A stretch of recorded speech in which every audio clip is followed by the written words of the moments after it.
pegaram o alvo, o Mauro Cid, arrumaram o pretexto, a vacinação, sei lá o quê, e tomaram o telefone, que era exatamente o objetivo. E aí que você tem...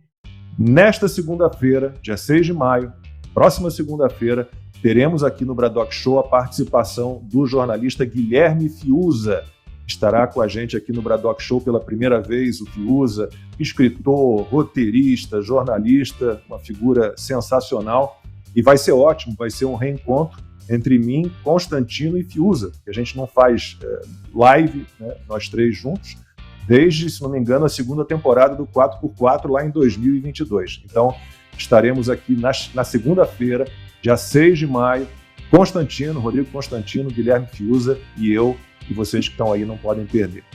O ministro do STF, Alexandre de Moraes, mandou soltar o tenente-coronel Mauro Cid, ex-ajudante de ordens de Jair Bolsonaro. O Cid foi preso a primeira vez em maio do ano passado, né, por supostas fraudes em certificados de vacinação. Ficou na cadeia 4 meses, até fazer um acordo de delação. Em março deste ano, a gente comentou aqui naquele dia no Bradock Show, em março deste ano vazaram áudios em que o Mauro Cid falava da pressão que sofreu para confirmar narrativas prontas. E, com isso, no dia seguinte, o Alexandre de Moraes mandou prender de novo o Mauro Cid.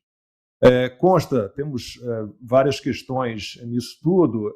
A primeira, dizem, né, que a Lava Jato torturou pessoas detidas na operação, que eram mantidas presas até que elas fizessem acordo de delação. No caso do Mauro Cid, você não vê nenhum ministro do STF, ninguém da imprensa questionando isso, né? Essa história de deixar alguém ali na cadeia, preso, até que, tudo bem, vamos lá, vou fazer um acordo de delação. Em relação ao Mauro Cid, está tudo bem quanto a isso, pelo jeito. Pois é, quem chamou de tortura foi o próprio ministro Gilmar Mendes, no caso da Lava Jato. E está claro que nesse episódio envolvendo o Mauro Cid, tudo leva a crer que foi uma forçação de barra para tentar obter uma delação. O deputado federal Biratran Sanderson chamou de tortura, disse que é tortura, sim, eu tendo a concordar. Antes tarde do que nunca, Lacombe. O que nós temos que avaliar é o que pode estar mudando. Se, de repente, o ministro Alexandre de Moraes está recuando um pouco ali nos seus excessos, a gente torce que sim, que talvez seja uma pressão externa após o episódio Elon Musk, eu não sei. Parece que o ministro Alexandre de Moraes também determinou uma nova reavaliação médica no Roberto Jefferson, que é um nome que as pessoas nem lembram mais, né?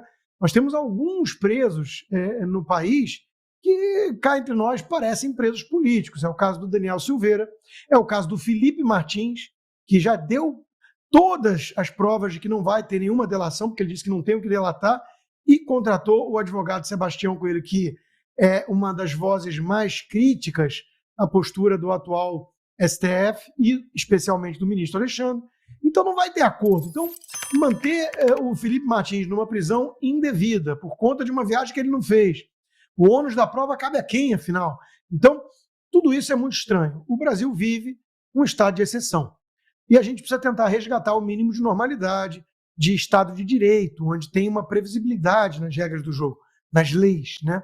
E isso não está ainda tão próximo ao que parece. Mas, repito, abrimos um programa de sexta-feira, sextou, né, turma? Uma notícia alvissareira. É óbvio que é boa notícia, seja lá o motivo, né? Óbvio que não é para relaxar, não é para achar que acabou o pesadelo, está longe disso.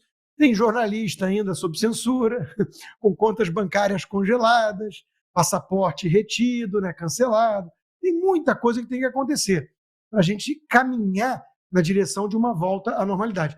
Mas a prisão do Mauro Cid, a segunda vez que ele foi preso depois do vazamento daquele áudio, tudo, era um absurdo, é indefensável. Então, que bom que seja lá o motivo que for, um lapso de bom senso, talvez, não custa sonhar, um cálculo político, mas que denotaria, então, algum receio dos abusos, dos excessos praticados. O fato é que Alexandre de Moraes, o ministro supremo, soltou Mauro Cid e nós podemos comemorar. Vamos relembrar só um pouquinho toda a história do Mauro Cid, porque ele estava sendo investigado sobre a divulgação de um inquérito da Polícia Federal supostamente sigiloso sobre fraudes em urnas eletrônicas. E aí fizeram uma operação ligada a isso, e nessa operação, ele teve o celular apreendido e periciado. Aí encontraram a história da falsificação dos certificados de vacinação, o tal plano de golpe de Estado, e consta, o nome disso, né, é pesca probatória. Nós não somos aqui juristas, advogados, mas, bom, só conhecer um mínimo ali do ordenamento jurídico brasileiro para saber que pesca probatória, né, é uma prática proibida pelo ordenamento jurídico brasileiro. Então, estavam investigando um caso, apreenderam o celular, e aí, meu amigo, vão pegar o que tiver ali, seja crime ou não seja crime, Costa. O Fishing Expedition, que é essa pesca probatória, é ilegal em qualquer país sério. E o motivo é muito simples, né?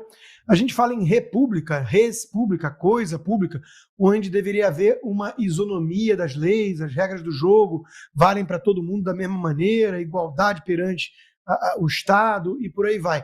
O que é a pesca probatória? É quando há uma instrumentalização do Estado, da máquina pública, do aparato, ainda mais do poder judiciário, para perseguir desafetos.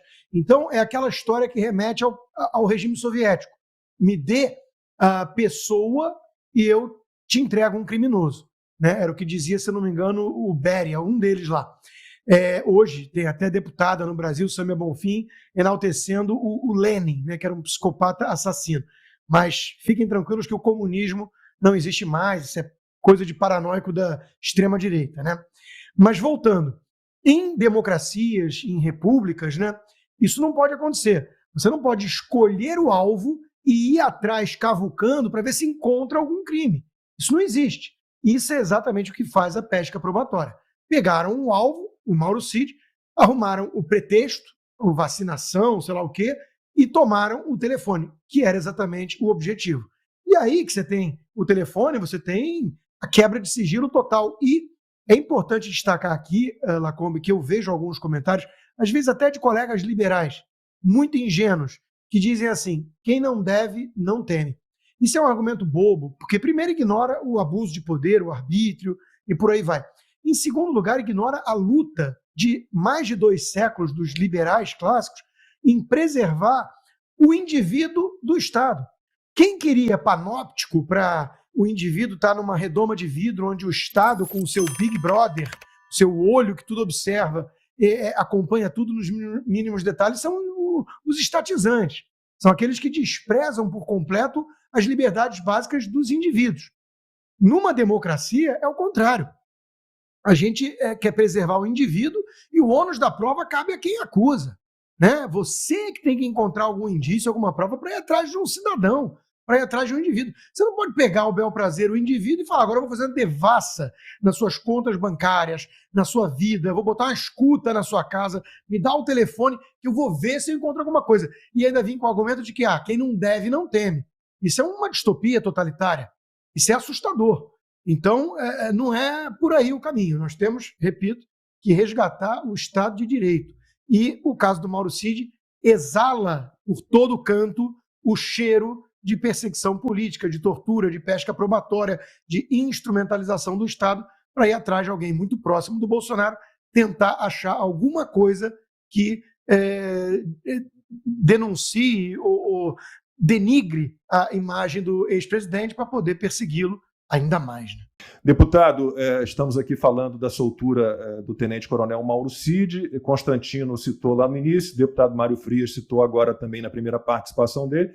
Está faltando soltar agora o Felipe Martins, o Silvinei Vasques, né, da Polícia Rodoviária Federal, Daniel Silveira, Coronel Naime e muita gente que está presa aí injustamente pelos atos de 8 de janeiro, deputado. Olha, vivemos um estado de exceção. Não temos mais Estado de Direito desde que esse governo assumiu e desde que o STF resolveu, com a ajuda do governo, perseguir inimigos políticos como uma fórmula de se manter no poder, achando que perseguindo os inimigos políticos, isso ia trazer popularidade ou ia garantir governabilidade. Nenhuma das duas coisas é garantido. Então está óbvio um modelo de pensamento totalmente arcaico, stalinista, já vencido, e não entendem como lidar com a opinião pública livre. E é isso que está acontecendo, um estado de exceção em que a opinião pública ela não é mais arrebanhável em mídias corporativas pagas pelo Estado. Não é por aí. A mídia e a comunicação flui livremente e é isso que está dominante, é essa realidade que tem se imposto em cima do governo que não sabe lidar com essa nova realidade.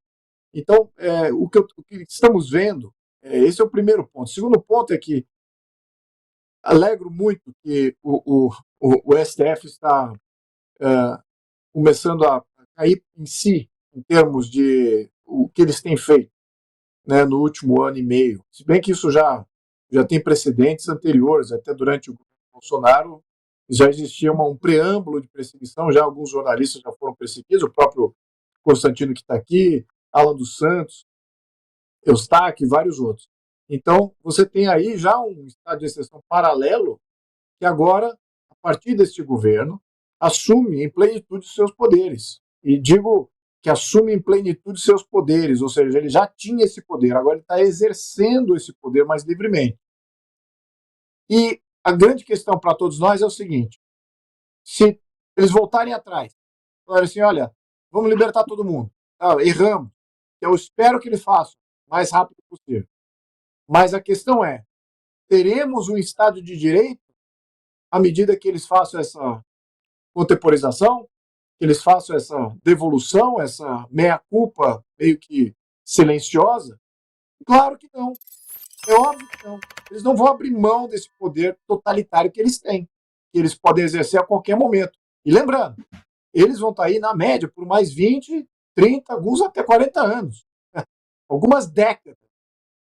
E vamos achar que daqui a 10 anos eles não podem, dentro desse período de 10 anos, eles não podem agir da mesma maneira contra um indivíduo ou outro, depois de passar dessa onda de mal-estar entre opinião pública e governo e STF.